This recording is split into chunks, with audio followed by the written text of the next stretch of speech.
16 বছরের কিশোর আয়ন সাইফিকে দিবালোকে 8 থেকে 10 জন মিলে কুপিয়ে হত্যা করলো একটি পার্কে এবং এমনকি মারা যাওয়ার আগে সে তার অপরাধীদের নামও প্রশাসনের কাছে বলে দেওয়ার পরেও এখনও পর্যন্ত প্রশাসন সেই অপরাধীদের গ্রেপ্তার করেনি। ঠিক এমনটাই জানাচ্ছে আয়নের মা। ঘটনা দিল্লির তিলকপুরীর, যেখানে আয়ন সাইফি নামের এই যুবক তার বন্ধুর সঙ্গে পার্কে প্রথমে খেলা করতে যায়।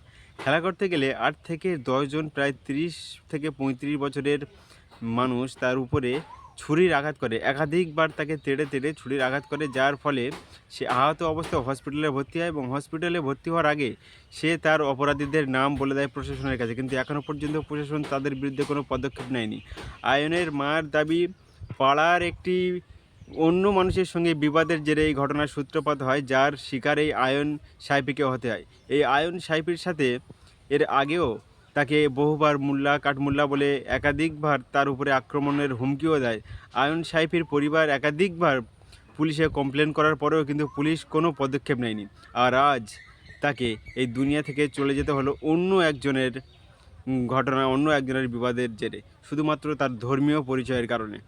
এখন আয়ন সাহেবের পরিবার পুলিশের কাছে তার হত্যাকারীদের সম্বন্ধে জানতে চায়। পুলিশ শুধু এইটুকু বলে যে কিছু সন্দেহভাজনকারীকে গ্রেপ্তার করেছে। একবার ভেবে দেখুন, যখন আয়ন হসপিটালে ভর্তি ছিল তখন সে তার উপরে হামলাকারীদের নাম প্রকাশ্য বলে দেওয়ার পরে শুধুমাত্র প্রশাসন এইটুকু তথ্য দিয়েছে যে কয়েকজন সন্দেহভাজককে গ্রেপ্তার করা হয়েছে।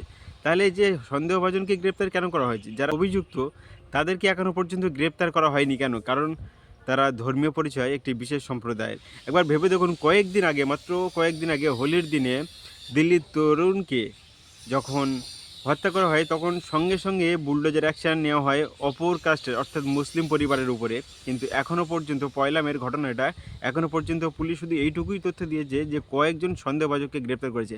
আয়নের মা কিন্তু পুলিশের কাছে বারবার দ্বারস্থ হওয়ার পরও পুলিশ কোনো পদক্ষেপ নিচ্ছে না, শুধুমাত্র তার পরিচয়, ধর্মীয় পরিচয় মুসলিম হওয়ার কারণে।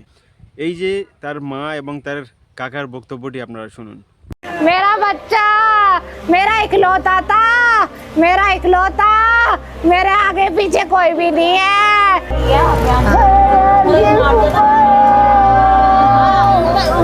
उसके परिवार में उसकी एक अम्मी है, बस खाली एक उसी का लाल अकेला था वो, और हमारा सब कुछ चाहिए था। उन्हीं के घरों में भी आग लगवाओ जैसे उत्तम नगर में करा था। एक उसको मारने पे तरुण के घर में 1 घंटे में 2 घंटे में बुलडोजर चल गए थे। अब तो इतना टाइम हो गया, अभी तक तो कोई सुनवाई नहीं है। रेखा गुप्ता जी कहाँ हो?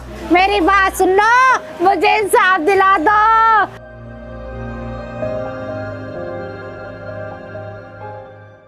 परसों रात को 8:30 बजे हमारे यहाँ के जो बीट अफसर हैं सत्येंद्र भाई, उन्होंने उसको मैदान से यहाँ पे भेजा है।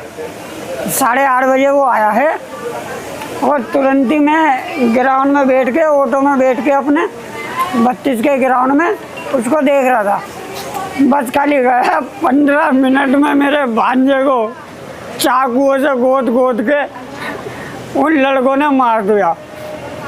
एक वो अभी 3-4 दिन पहले छूट कर आए 2 लड़के, एक पग्गल नाम से विशाल पग्गल और एक राइडर है।